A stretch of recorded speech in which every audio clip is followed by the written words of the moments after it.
paper magic will survive like the heat death of the universe, and will... Oh, it's a smuggler's copter. Would you like to crew this? And then it crashes because they don't understand arithmetic. All your cards belong to me. 2 minutes into macing him in the eyeballs, I switched to pepper spray. He's like, it's downright refreshing. And went back to the mace. Magic is dying. I'm done. Selling everything. I might be a hoarder. And yes, I don't have the crayons or glue to explain this to you right now. What, are you gonna die twice? Oil will be worthless before magic cards will. well, okay, Dr. Man. That's Mr. Dr. Professor Jason. It's not coaching, brother. It's just by the grace of God, the presence of me. You get better at Magic. You come into Paradise Games and Gifts, you spend, I don't know, $100, $200 every couple of weeks, and through osmosis, my excellence enters you. And you will win more matches of Magic, only if you listen to everything I say. And welcome into Brainstorm Brewery, everyone. The fact that it comes in a simple AG1 bottle with all of the herbs and nutrients you need for a day-to-day lifestyle is entirely separate. That's just a side effect that it comes in a lovely supplement bottle with a free travel pack. That's entirely. That travel pack ain't free. That's an extra upcharge. There was an RC last weekend. Liz's store crushed it. Not necessarily the RC, I guess the event at which the RC was held at, the SCG Con in Washington, D.C. Big weekend for the homies. It was. Can we also just mention that it was in DC proper for the first time and give can we have a moment of silence for the Dulles Expo Center, please? It's not the first I time, miss it. but I do miss the Dulles Expo Center. It's an the Gatewatch IKEA team. now. They had it downtown. Oh wait, really?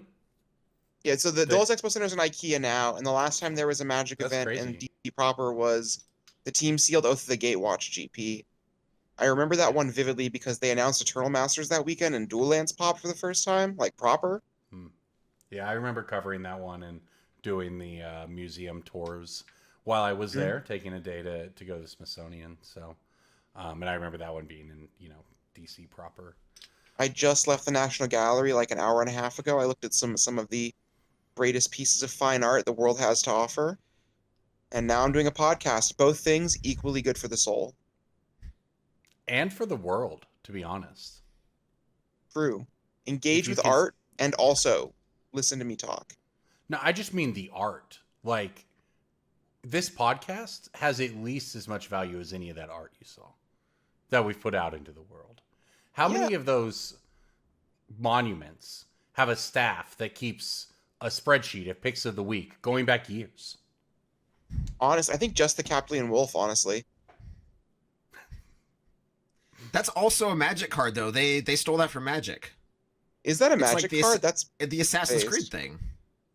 Oh yeah, I forgot that Assassin's Creed takes place in Rome.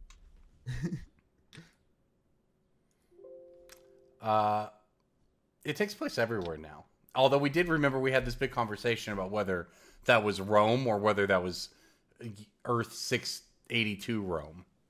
Yeah, Corbin you got had a bodied. conversation Corbin about got. that. I think the term is mogged. I think. I liked Bodied, although that one was a bit. And they also older. took mogged from Mog Fanatic. It all just Magic did it first. It's just that is true. Magic did it, but the Simpsons did Magic did it. Magic's done a lot, I guess. I'm trying to think if there's any other. I mean, basically every card game has a lightning bolt. Some of them are even called lightning or bolt. So that's always pretty funny. I think the Hearthstone one is called lightning bolt. And guess what it does? It deals 3 damage to any target.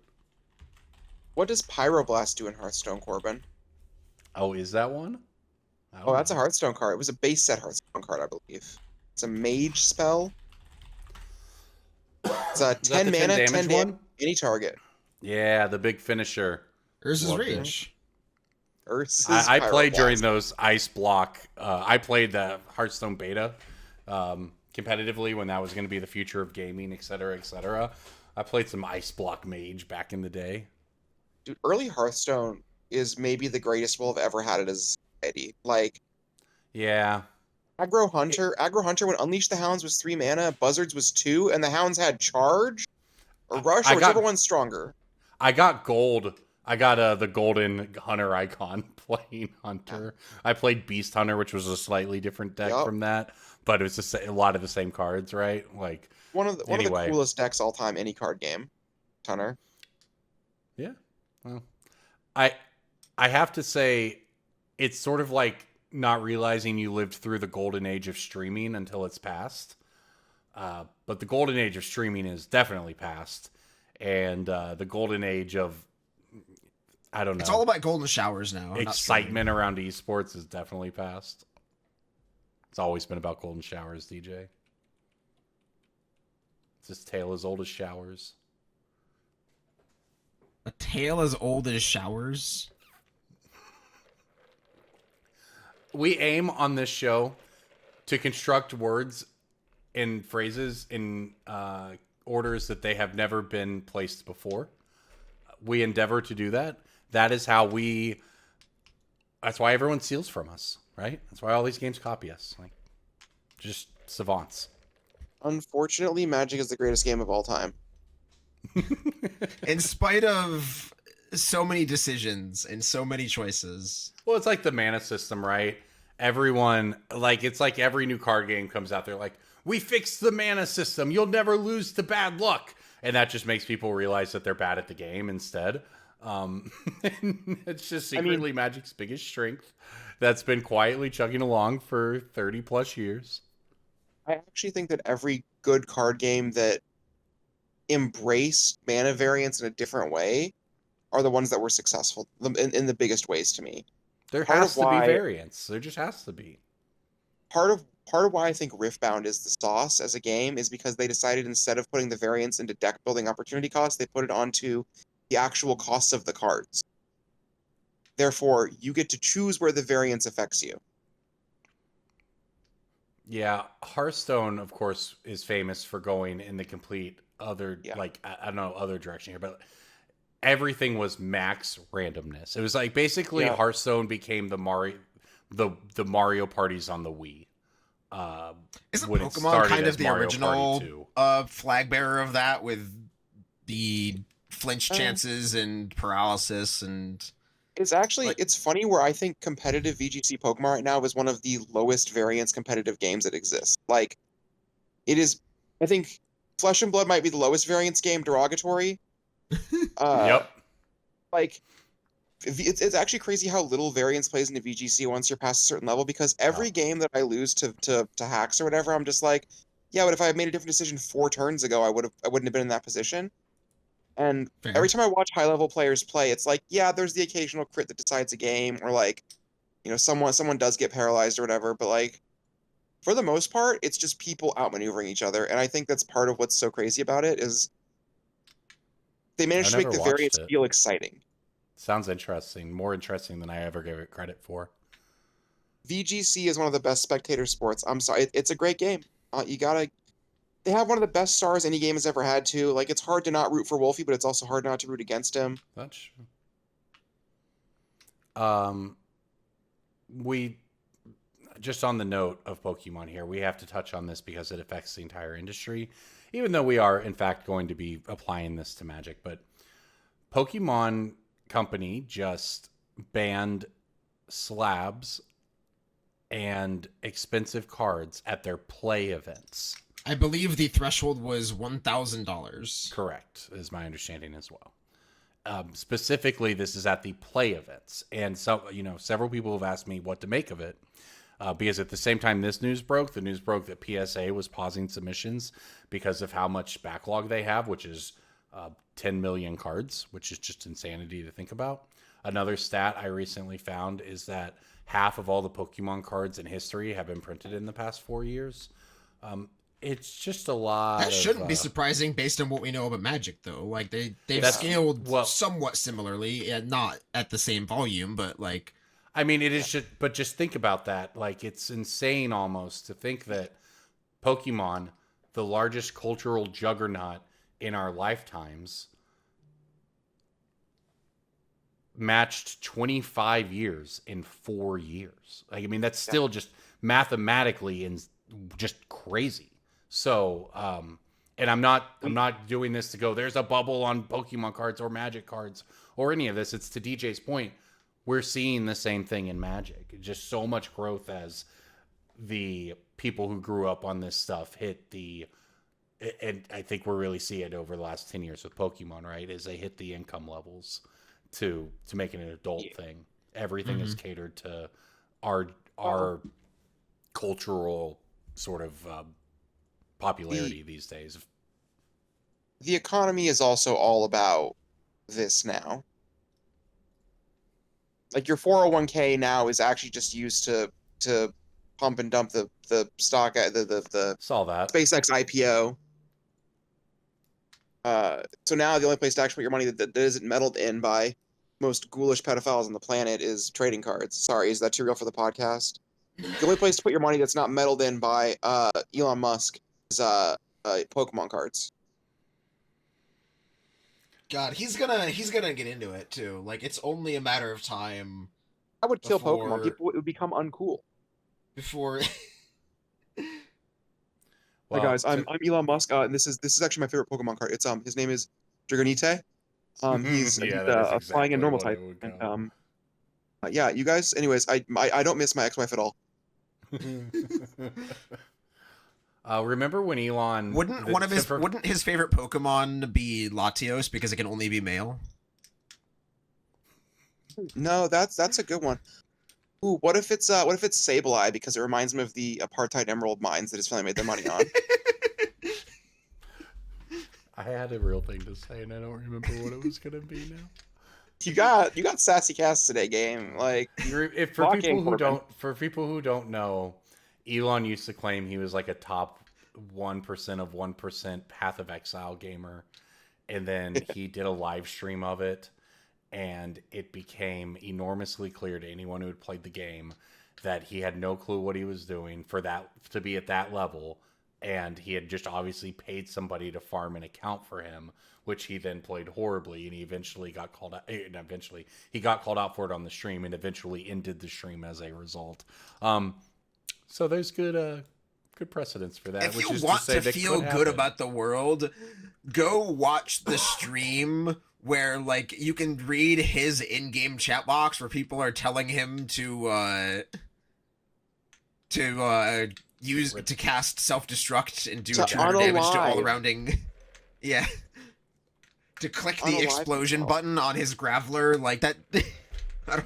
I don't know how to get Holy around the shit. YouTube the YouTube censor, but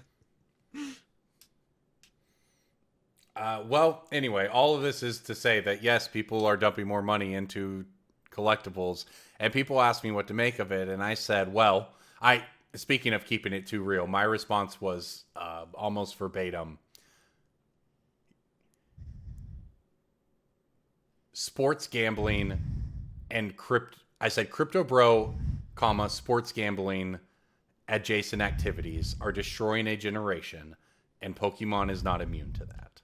And that, in my opinion, is that Pokemon Company is trying to separate the crypto bro side of the game from the people actually there to play the game, so that they are not overrun by people trying to, do the other side of the hobby. That Pokemon was my Company take. thinks it's really cool that the crypto bros are into their games. It makes them a lot of money, but they want them to stay in the game style. they want them to stay in the shadows where they belong. I mean, they just don't, and then just literally on a logistical level, they don't want their events to be completely overrun by that crowd when Yep. they're trying. This is supposed to be the pinnacle of our play events. Yeah. So what does that mean? Couple that then, and this will circle back to Magic here. PSA pausing submissions for lower tier item unless you pay more money or whatever. But the general base, I have one card I want to submit to PSA is paused because their backlog, despite their They are capacity, politely telling you to stop grading garbage. yeah, kind of. I mean, their capacity, they said, has increased 5 times over what it was 4 or 5 years ago, and the backlog is getting longer, and that's why they're pausing. They're at 10 million card backlog. Right, because people are just like sending them a 4-row of bulk and taking advantage of bulk pricing and it doesn't work in the long term because we don't need that many slabbed common Grokies or whatever. Like it does not So end okay. well. I don't know if it's. You think that a lot of people do just send them everything like that, or do you Yes. think it's just how else so do you get to many... 10 million cards? I'm don't with know. DJ sort of on this one. I don't know. I think Yeah. a lot of clueless people who don't fully know, like, they see people are getting their favorite cards graded. If all they have are crappy cards, then I've gotten one card graded in my life. It Got costs a 10 on it. I'm gonna call it. It costs so much to get like single cards graded when you do calculate like shipping and Well, that's what like the actual cost of the single card and like all of these things. That's what that, my like, store offers it as a service to the customers, and then they send them in bulk. Right, and the bulk rate is the attractive one, and that's how you get people being like, "Oh, here's a 4-row, deal with it." And like, Yeah, I guess so. how many you don't need that many people sending in a 4-row to get to 10 million because a 4-row is 4,500 cards. So, this is and I'm going to phrase it this way because this is how people are thinking it. Does this mean the bubble is popping? Is there a bubble that's going to pop on? I mean, graded cards is sort of the tip of the iceberg when it comes. I just to did that the math, high-end Corbin. stuff, right? It's literally 2,222.2222 people need to send in a 4-row to reach 10 million. Like that's not that many people. I agree. with that. But I don't think the bubble is popping. I feel like, at least, I mean, I'm talking about Magic right now. Like I agree. like we've moved kind of back over to Magic, but Magic is in a spot where I think we are scratching the surface of the demand for cards that were printed 30 years ago that there will not be any more of. Like we have said for a very long time, both on this podcast and not, that like Magic is small beans to other card games. And like, oh, you can go to a Pokemon show and see like so many more 4-digit numbers. Like there's so many more like Lugias and EXs and like GX era and WotC era Pokemon things that are like all these 4-digit numbers. Like how Magic is just small potatoes compared to that. And it's like I think we are reaching the point where, I'm not saying these cards specifically will be 4 digits, but like the Grim Monolith Mox Diamond LED asset class of card, or like Masterpiece Mana Vault, like all of these very high-end things that are over a decade old if they're masterpieces, or 3 decades old if they're Urza's cards. Like these are at a supply point that is like a Lugia from the year 2000 or whatever, and like these have more utility, and like to some extent that utility can act as a buffer against the collectability, because most people aren't trying to make an Urza's Destiny set, or some people are trying to masterpiece set, but like most of those masterpiece mox opals are going in CEDH decks. Like that utility lets it compete with the collectability on that scale when the supply is this low. Yeah, no, that's well said. Like I don't think that we are at a bubble point. I think that we see Gaia's Cradle hit 3,000 before we see it hit like 1,000. Yeah. I'm with DJ. Yeah, I mean, and my thing is, if I think about it in the medium to long term, I don't think that the desire to own physical goods is going to become lessened. Corbin, I drove 6.5 hours from Syracuse down to DC. And I regularly listen to a podcast called The Dollop. Would highly recommend you listen to it after you catch up on your BSB backlog. So like first, I hear they changed their intro. Maybe? I mean, I'm like 100 episodes back on The Dollop. I don't know. Go ahead. But anyway, the episode of choice I listened to was about Beanie Babies, and it was really fun to hear the parallels from 1995 to today. And I obviously, Ty Warner made some very, very silly billionaire coke fueled decisions that ended his company, or like at least pushed Beanie Babies off the edge. But like people in the 90s were willing to pay $4,500 for a Princess Diana thingy. Like, obviously the demand for physical goods is not going away. Yeah, I mean, I think like in the age of, I mean, think about, and look, I'm rehashing old ground here, but obviously we just own physical fewer things, whether it's media or whatever in our lives, right? And couple that with the fact that whether you want to call AI or whatever else, increased efficiency, the economy, there is an economy around content creation, and whether that's a main, like that's people's main gigs, or whether it's just a secondary income to people, all of this is kind of fueled by these hobbies, right? Like, because that's what is ultimately content, and that's what, you know, Disney as a company has always understood. If you own all the IP, then you own the content, and as the technology changes, all that matters is that. So to bring it back around, like, people want to play games, they want to have Pokemon cards. I don't think that I'm going to want those things less than 10 years. And kids are certainly still into Pokemon. Every human being is born with a black hole in their soul that needs to be filled with some form of collectible. That is, I think ancient man used to collect fun rocks and maybe even some berries. Right, like penguins trade rocks with each other. Like we are all just born with this ravenous void inside our hearts that needs to be filled with something. And this is just what this version of humanity has stumbled upon in the past few decades. It's not going away. The formula has been cracked and solved, and if you want to play your CEDH deck, you are going to have to pay $2,000 for that Mox Opal next year. Well, and to my final point, and this gets to just talking about the pricing of cards, it becomes a way for people to price, to put money into stuff too, right? Yeah, for sure. Like it self-fulfills as a prophecy, and I think that when it comes to collectibles, that's really all that matters anyway. Well, that's all that mattered with Beanie Babies, was the endless collectability. The thing that mattered was the artificial scarcity, and that's it.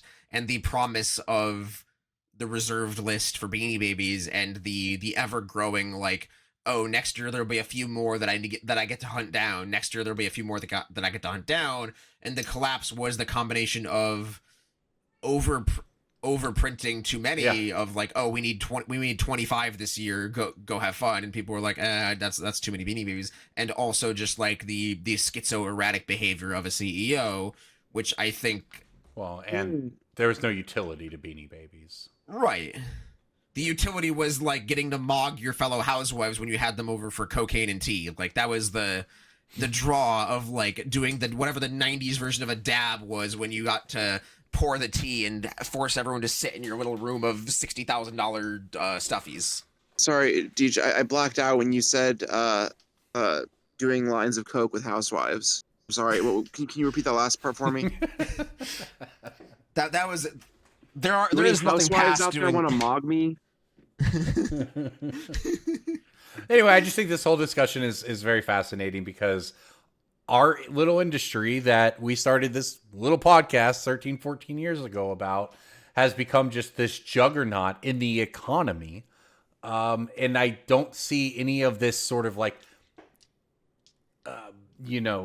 content related economy becoming lessened moving forward. I only see it becoming more the point. As things become more AI driven, the only things that will stand out are in fact human content, and in the same way this stuff breaks through. So I can't wait until I can connect my Chase bank account to my collector app so I can gamble my Charizard on Kashi. I saw an app ad the other day. Or Kashli, what is it? Kalshi. Yeah. No, I saw an ad the other day for, quote, digital packs, real cards. Oh, yeah. They're mailing you, you're opening digital packs inside of their app. Yep. Except then they mail you, I assume you can cash out or whatever, and have them mail you the thing, and it sounded a little like, and I don't remember the name of it. That Black Lotus, you could buy shares of a Black Lotus thing that went around Magic. Yeah, no, what was it? Was it Mage Market? That was one. I thought that was a different group. Corbin, there are people who I interact with on a semi-regular basis who I know run those companies. Like, there are people who will reach out to me who I know run that company and say, hey, do you have a tabernacle? I need it shipped to a customer because somebody opened a tabernacle and they need a specific drop shippable, certain condition, certain language tabernacle to send to their customer who has already spent well over the retail value of a tabernacle trying to get a tabernacle. Like, correct. That is how that works. That behavior is not going anywhere. It is being unregulated in our economy. It is being deregulated in our economy. It is, look at sports gambling apps. They are just now moving to start. Maybe we should really restrict some of these 5-way parlays that are just incredibly predatory. No. It's all of this stuff, and all of this is just sort of downwind of get rich quick because we have no faith in the economy or the leadership to function as it's supposed to. We have no belief in the American dream to fulfill itself. Therefore, we are attracted to get rich quick scene. It's exploding everywhere. And for better or worse, the TCG markets, as we know them, interacting with actual cards that people play with, is about as moral as it gets when they're doing digital packs, real cards, so they can change the percentages to just guarantee algorithmically that you will be hooked in via daily rewards and dopamine to get preyed on by their technology until we're all just staring at our phones waiting for the next hit, which is maybe, again, I don't know, maybe it's hard not to disentangle this stuff from when we talk about the markets, because a lot of that drives the Pokemon market for sure. Yeah. But all of the trading card markets are sort of, downwind of the same behavior. And Magic, having the utility that it does, provides the best backstop against any of the, the concerns that we're talking about that could basically, theoretically hurt some of these other predictive markets. I think, to Corbin's point, we try not to get too specifically current events focused on this podcast, but like in a world in which people's pension funds are being forced to diversify into overvalued bum stocks, how is anyone supposed to feel like their retirement is safe? Anything that's supposed to be. And well, if yeah, people and have less and less faith in that, they're going to start putting their money into things like 5-way parlays that are predatory, or correct. They see that they see chemically engineer your brain to become addicted to them. They see the American dream being looted, and the leadership of the world, that what they, and I'm not being political, I'm saying that what they see rewarded in their world is, well, I better get my piece of that pie because it's all getting stolen anyway. Right, which is why Corbin, DJ, and I have decided to do the least lucrative part of this industry, which is actually be the one selling the real cards and offering a service. I guess what a bunch of bums we are. Jesus, playing the game with people. I'm gonna go draft with people tonight. How fucking stupid am I? Creating a third space so that people can have a place to go play games. Man, why didn't I just get into like grifting people for their fucking blood plasma a couple of years ago? I feel like that would have been profitable. It's like an app called Plasmer, and like it's like Grinder style. Like you can give your blood plasma in exchange for tokens. You can give your blood plasma in exchange for tokens so you can play mini games. You can earn JPEGs of animals that are definitely not Pokemon. Okay, this probably exists. This probably exists, but if it doesn't, any plasma company that like gives people rewards, if they're not gamifying that shit with an app that sends push notifications saying you're only 6 quarts away from a bonus $10 this month, like what are we doing? If you wait, let me chime in. If you turn location services on, you get XP. Wait, Corbin, you haven't let me finish my sentence. Just the idea of location services, but go on. You get XP multipliers if you're near someone with a rare blood type. Oh, true. And this is why Wait. none of us should have installed Okay. Pokemon Go. Dang, here's the actual idea. It's an app. You can hunt people for their blood plasma and get paid in Pokemon booster packs. How many packs of Perfect Order do I need before I go and hunt down my fellow man? A Digital surprisingly low packs. number. Digital packs. Real Real blood. What if we name this episode "The Man Who Sold the World" (Corbin)? As long as let's tie it all back. The hunting people's great. I like the hunting people, but we put it in VGC format so it is fair and balanced. Like 2v2. There's like a shot collar system or like a wristband that does inject something lethal. Flinches take on a whole new meaning. So you get to harvest their blood after you win the shadow game, Of course. yeah, but like it's a fair and balanced system because they have a fair shot.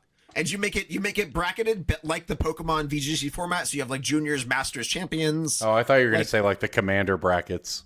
No, you gotta make it No. fair so the kids can fight Who wants to stop talking about how bad everything is and start talking about Breaking Bolt first? Breaking Bolt time. I have a breaking bulk from one of the most charming, friendly, happy-go-lucky sets that is not related to blood plasma at all. It is Bloomborough. It's a white uncommon from Bloomborough. Something I don't- dust. Yeah, that was fair enough. Parting Gus, is that what we said? Parting Gus. Liz got it first. Corbin, no points. GG. It won the. It just won the RC. It did just win the RC. I think it was worth something before that because it's just a very versatile Oh, for sure. little Yeah, bunny it was card. yesterday. It is white instant, gift a tapped fish. You may promise an opponent a gift as you cast the spell. If you do, they get a 1/1 blue tapped fish token. You exile target non-token creature if the gift wasn't promised. I believe most gift cards are if the gift was promised. This one is if the gift wasn't promised. You return that creature to the battlefield at the end step with a +1 counter. So if Those you cards just cool. want it to be a flicker spell, you can be a flicker spell. But if you give them the gift, then it is a handy 2-mana exile target non-token creature spell. So it is versatile. You can bounce your own thing or you can kill their thing forever. It's a nice little handy trick. And it's worth like 65 cents. The art on this card is very charming. That's a big Big money. fan. Yeah. My breaking bulk this week is from a set not all that dissimilar to Bloomborough in vibe. It's a green common from Lord of the Rings. Mini partings. No, I like that card though. Is it the explosive vegetations from the set? No, it's not. Interest Restoration is like Interest $6. Restoration is very expensive. Yeah. You can't see it because my camera's off this week because I'm in the Ocean Gate submarine slowly descending into the water, but my eyebrows are waggling. I am mogging you two right now. Is it the does it have to do with food tokens? Yeah. Yeah, I just don't know what it is. Oh, is it generous? The tree. Generous It is End? Generous End. It is the land Yeah. cycler. It makes a food token. Living End is back, baby. Generous End, the non-foil basic version from Lord of the Rings, Tales of Middle-earth. Buy list of $1.80. Wow. Card yeah. Kingdom. That's wild. PCG low is 49 cents. Market, 345. People are buying Generous Ends. They are putting them in decks. Violent Outburst has been unbanned, folks. Like Corbin said, Living End is back. All right. Well, let me jump in here with. It's a blue uncommon from Dominaria United. Military strategy. Nope. We did that one last week, I thought.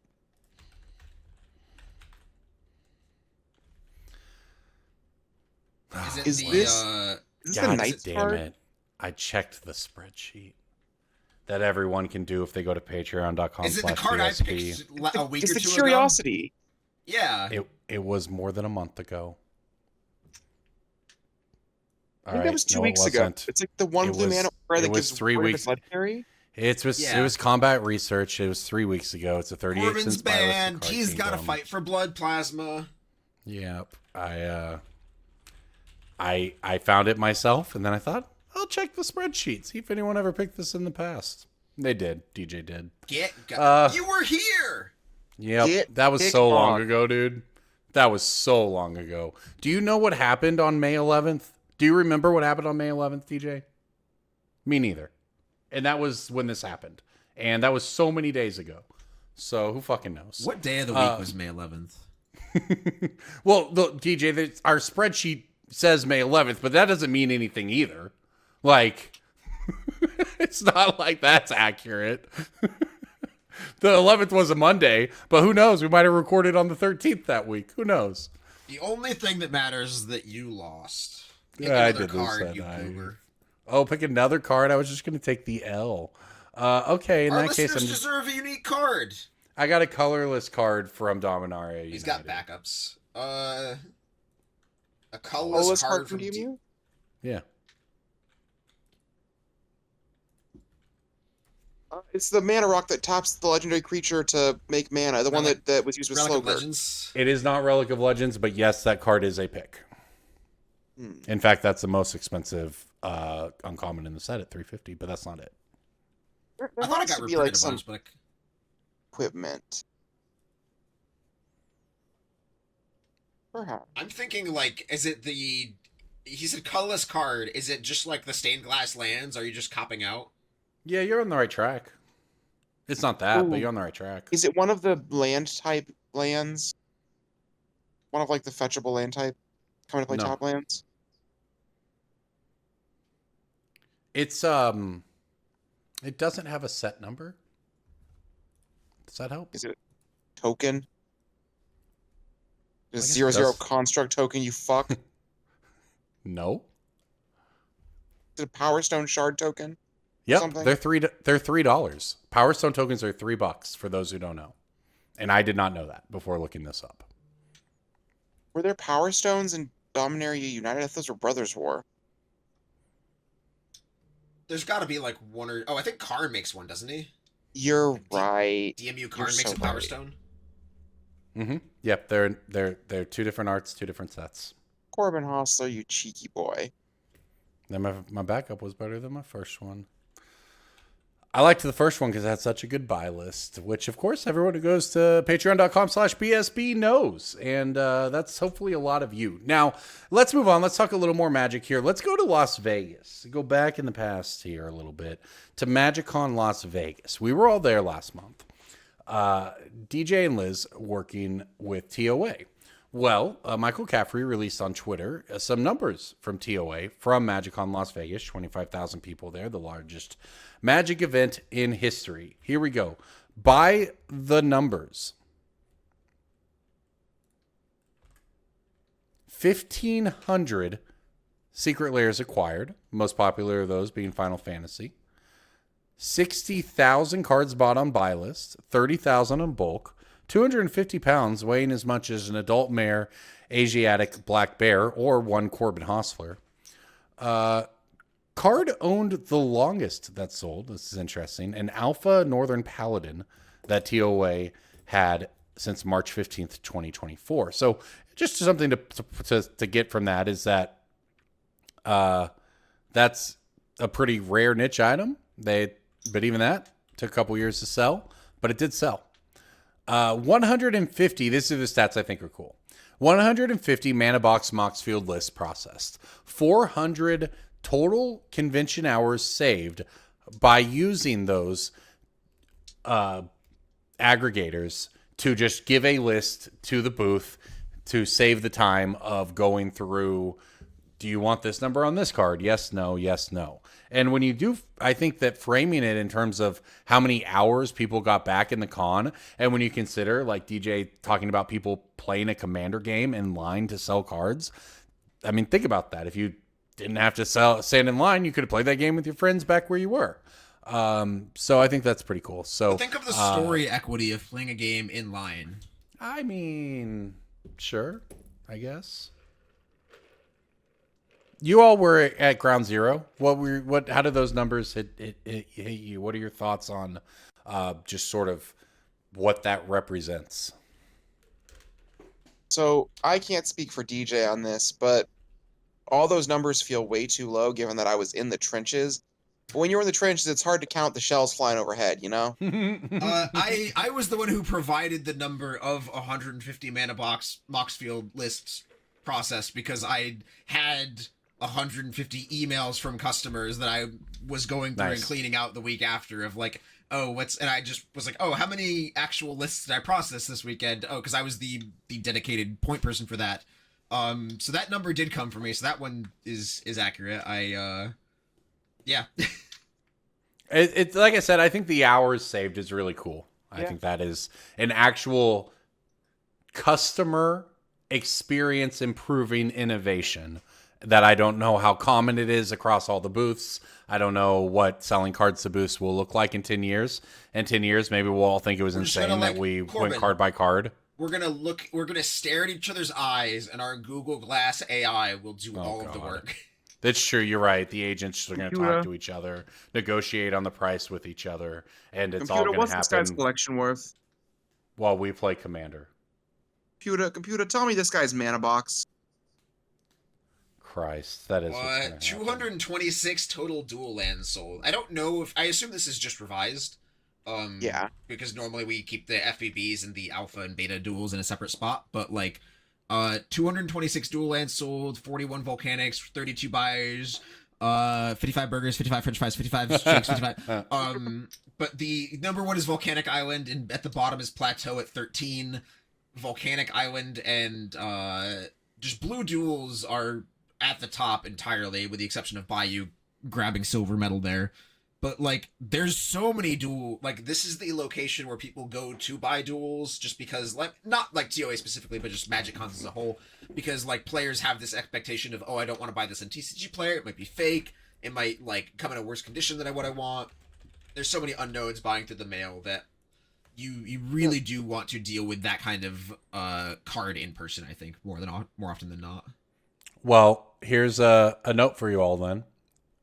As we've talked a lot about duels and so on over the past months, Volcanic Island, on the date of Vegas or whatever, a month ago, the market price on TCG Player was about $750. The market price on TCG Player today is $833. So,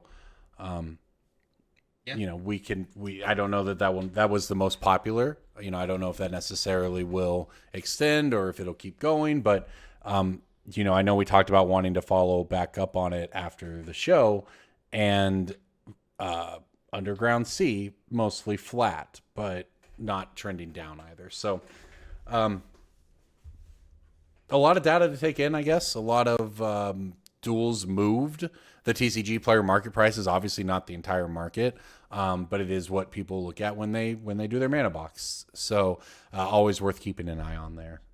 But yeah, shout out to all of you for working those stats up and sharing them with us. That's pretty cool. Another thing we think is pretty cool, that's our sponsor, MTG Ban. You should definitely check out the MTG Ban Network. They have all the best financial tools in terms of looking up buy lists on cards across multiple places, in terms of looking up historical trends on cards, and lots of other ways that we integrate it into our daily workload. Yeah, so I use MTG Ban every single day, and I just used it 2 seconds ago to check Volcanic Island. I typed in, you can also go like is:duel just to get every revised duel and then narrow it down by set, which is very nice. But I typed in revised Volcanic Island because I wanted to check the data Corbin was talking about, and it really gives you every single condition on TCG Player without having to manually filter. So you can just look at one page of duels and then just look at the TCG low for HP, MP, near mint, LP. You can look at the buy list numbers for near mint, LP, MP, HP for all of the duels. It's so nice. I use it to buy collections all the time, of course. But there's just a lot of functions that I've never even talked about. Like, you can check the historical price data for Card Kingdom retail, Card Kingdom buy list, TCG low, TCG market, card market low, card market trend, cool stuff buy list, Star City buy list, ABU. Like, there's just so many dials and knobs you can turn. You can look at that data simultaneously. You can see, like, oh, Card Kingdom has this card in stock at this point, then they sell out, then they have it back in stock, then they sell out, which means that they're probably going to sell out again, which means when they buy it, I should buy it too. Like, there's just so many dials and numbers you can change, and MTG Band is great, and we love them, and I used them for 4 years before I finally was had the courage and beatbox outside the window to ask them to pay for our editing fees and Please, hosting. Chawi, will you please sponsor our podcast? So the RCs happened 50 over BSB. the weekend. 50 BSB. Oh, you're right. Yes, use that discount code. RCs happened over the weekend in multiple countries.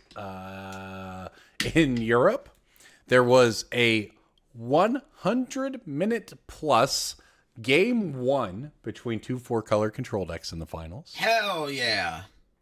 One for the history books, as Frank put How's it. that go for your turn 4 format? Great point. I don't know. I don't know if point. that was necessarily a fun experience either, but if it's rare, it's kind of funny. I know a lot of perverts who yearn for that sort of thing. Well, Jeskai Revelation, your Jeskai Revelation? Yep. Well, think about how in the Swiss, that match would have ended as a 0-0 draw. May as well have just not played the round at that point. Usually, you play control mirrors if you get in the Swiss. It's like, okay, whoever wins game 1 is going to win the match. But in this case, no one would have won game 1. But yeah, so in the United States, Azorius Momo won. Blue-Red Izzet Prowess was the most popular deck. However, it only put 1 copy into the top 8, and then that player did not win. The deck was won by Momo, of all things. So 4-color control in Europe, Momo in the United States. There's a... Standard just stays interesting, I guess. What's up, JJ? Surprise, JJ. Yeah, I was just coming in to monitor and listen. That way I could jump on starting it as soon as you guys wrapped. Oh, okay. Oh, cool. We're almost done. But you're here now, so you're going to be on the show now. Oh, no. Hello, everybody. Welcome to the Brainstorm Brewery. Welcome my hosts, Corbin Hostler, DJ Douglas Johnson, Craig, and JJ. Welcome in, JJ. Craig's been promoted to host. JJ crashed our Discord channel, so now he's on the show. Welcome to the podcast, Also, JJ. JJ, is JJ short for Juggless Johnson? Juggless Johnson absolutely is. Juggless Johnson. Is, you can fix that. Is my you friend can... after getting top surgery to get Yeah. Yeah. Exactly. And I'm Donathan Jackson, your host at Brainstorm Brewery. Oh man. All right. Well, the RCs happened. That's really all there's to talk about. Wait, Corbin. We would be remiss if we didn't mention our secret fifth host. Craig is actually a real person. He's not a bot. He's just like some guy I've hired Taking off Fiverr notes, yeah. to lurk in the podcast. He also has access to all the blackmail. He cannot be trusted. He is a leak in the highest of terms. And It is true that he can't be trusted. Speaking of leaks, Hatsune Miku carries around a leak sometimes. And, there was a Miku leak recently. Someone who was trying to purchase some goblins instead received a little bopey bo moment, a little Hatsune Miku. That's very funny. How about that? How about that leak, guys? That's just funny. Some people got their song. It's just I a don't know very if it's funny some product people, that's the error. thing. I believe it's either one or it's a very small number. I don't think it's like a common-ish thing. I mean, obviously it's not common, but I think it's only there's one, 2. maybe 2. Yeah, there's not many. But there's been confirmed to be a Hatsune Miku Secret Lair deck that. Excuse me. There's confirmed to be a Hatsune Miku Secret Lair deck. The interesting thing about it is the copyright date in the bottom right hand of the card normally shows the release date of the card. It says 2025, and Wizards has made no comment as of Monday, June 1st regarding this deck. But maybe that means the deck was supposed to have been released and then canceled, or it just was planned to release and then I don't know anything about it. None of us know anything beyond this technically got to somebody.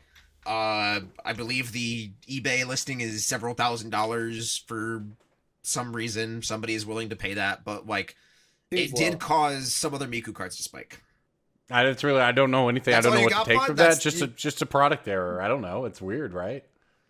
I mean, I it's... mean, the Go ahead. date suggests that like there's something wrong, right? Like that either it got delayed or it is gone for, like was never supposed to see the light of day and somebody really screwed up. Is this? I thought this isn't a future upcoming product. You think it's an old I mean, product? Well, that's what the thing copyright about- date... What if What if the copyright date was wrong on a No. run of them, and that's supposed to be coming out later this year or whatever, right? If I had to bet on it, if I had to do a 5-way parlay on Kalshi over this, my bet would be that there was some sort of issue with the partner, whoever owns Miku. Although she's an independent woman, no one owns her. I could lock her down. But whoever owns the intellectual property rights to Hatsune Miku might have had some sort of issue with Wizards, or like there might have been some sort of delay on some sort of partnership agreement, and that's why it failed to get pushed out. That would make the most sense to me. However, once they're in production, I feel like that maybe is unlikely. So it's possible it's just a product that was just killed. And like, Yeah. how does one end up in the wrong bot? Like, how does That's where I'm more at. Like, how it's a does that fulfillment product error. end up physically from a warehouse production standpoint? How does that It happen? means that they're sitting in the fulfillment place Right. next to. Yeah. Or Alternatively, there's a they were dexterity. destroyed and someone stole one and just tried to slip it into a thing and put it into the like. You have actual human beings working at these facilities in some capacity, and For now. people for do now. just do For weird now. stuff. For now. All right. Well, okay. Let's. Yeah, I don't really know what to make of that, but so it But is. Okay. it's time for- basically the one ring, right? There's only One two of of them one in Miku? existence. Yeah, it's two of one or one of two. Oh I guess. gosh. For There's they were only two of deceived them. as there was This should another. be The millions second of Miku dollars. is Leak-u'd. There should be millions of dollars on this. Post Malone's gonna have to bounty this card. No, who's the most famous celebrity who likes Hatsune Miku? I think it's Germa985. I don't know. Don't know what any of these words mean. To any of our listeners who are gay and You know or what autistic, Hatsune shout out to Miku you. is. All right. Well, before we get out of here, as always, we want to leave you with some picks of the week. Pick of the week, pick of the week, pick of the week. Time for the pick of the week. JJ, you're gonna go first. Yes. So my pick of the week is being on time to the podcast. Oh, that's a great pick, JJ. And you know what? We love and support that. I wanted to make him come up with one.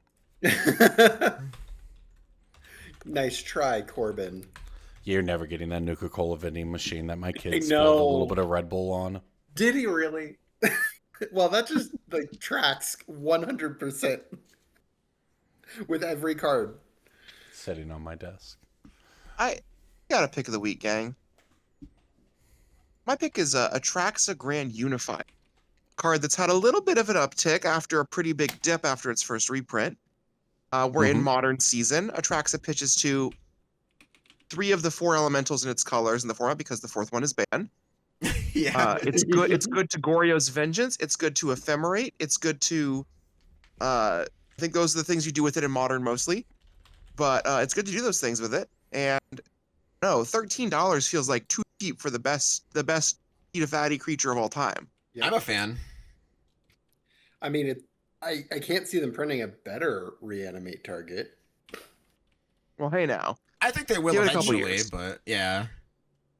But in the meantime, Atraxa seems pretty good. Also, here's another salient point that we probably should focus on in the next couple weeks.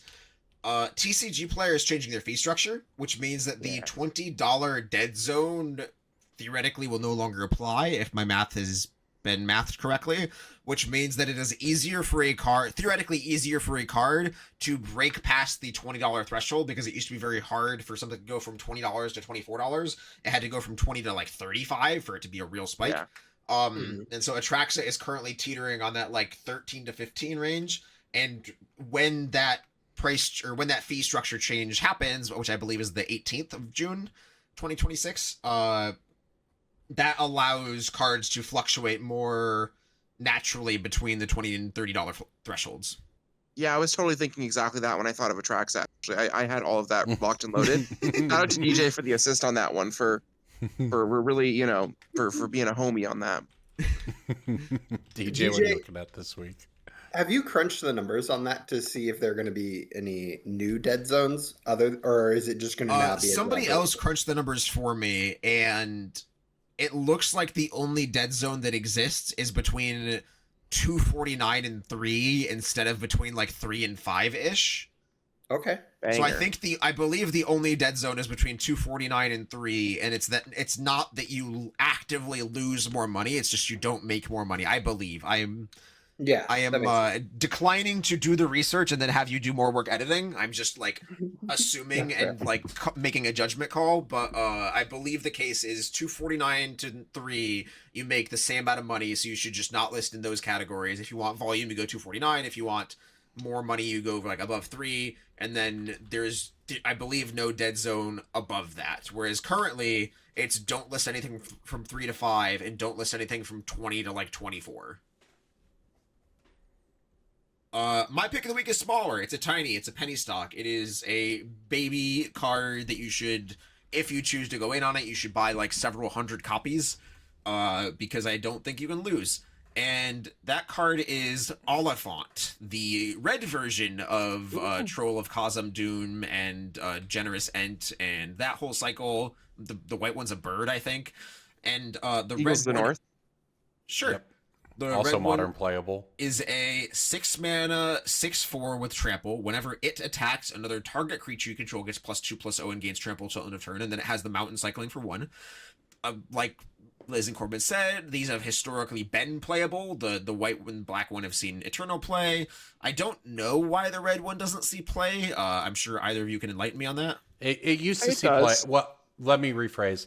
The Living End Master, his first 5/0 after they unbanned Violent Outbursts included Oliphant. Okay, great. So yeah, like this card is pennies. TCG low on the board on this one is a literal penny. And Card Kingdom will pay you nickels on most versions.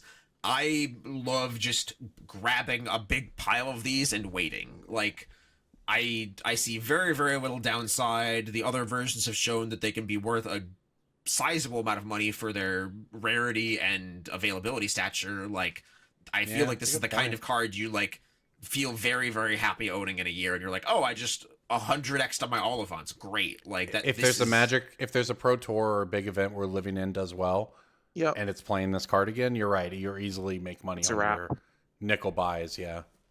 DJ, you listed 4 of the cards in the cycle. Do you remember the 5th one? Is it Lorien revealed? Yeah, it's the only one that's not a creature. That's how I was hoping to get you. Every single one of them sees play. It turns out that a 1-mana cantrip that always draws you a land then has upside later. Yeah. Really strong. Yeah. And these can, of course, see in cycle for duels, so it's mana fetching on top of it. Like, you can cycle for surveillance. Yeah. Yeah, they're basically fetch lands. Basically a preordain at that point. They're hand fetch lands. I'm done. All right. Okay. My pick of the week this week is an old card. A card that I played in Commander for a long time. And in fact, I think I have one deck with it still. It's from Prophecy. Anyone know what this is going to be? Prosperity? Nope. I've played this against JJ for sure. Sands of Time? Cards I know. No, it's just the combo Overburden. Oh, sure. Awesome. Oh, I hate your Nicol Bolas deck so much. Yeah, I'm trying to. I played against the earlier versions of it, and sure, it's less oppressive now in like the I don't get to play the game kind of way. It's a pretty fun card. I'm not gonna lie. Overburden's 2 mana. It's what I would call a soft tax effect. And to JJ's point about where I played it, it says it's a 2 mana enchantment that says whenever a player puts a creature card into play, they return a land they control to their owner's hand. So if you're playing a non-creature deck and you got this Overburden on turn 2, that is quite the choice you start to force people into. So yeah, pretty fun card. Financially, it's actually been on a climb for a while. It was as low as $6-7, a couple years ago. Since then, it's kind of slowly crept up to 11 or 12, and it's starting to pick up even more momentum from there. So it began the year at $11. It's now closer to, more like 13. Graph with some really good movement over the last couple of weeks. Big fan of anything that old. This card is a TikTok post away from being a $20 card. That's Yep. not even Hey guys, what's up? Overburden is about to pop.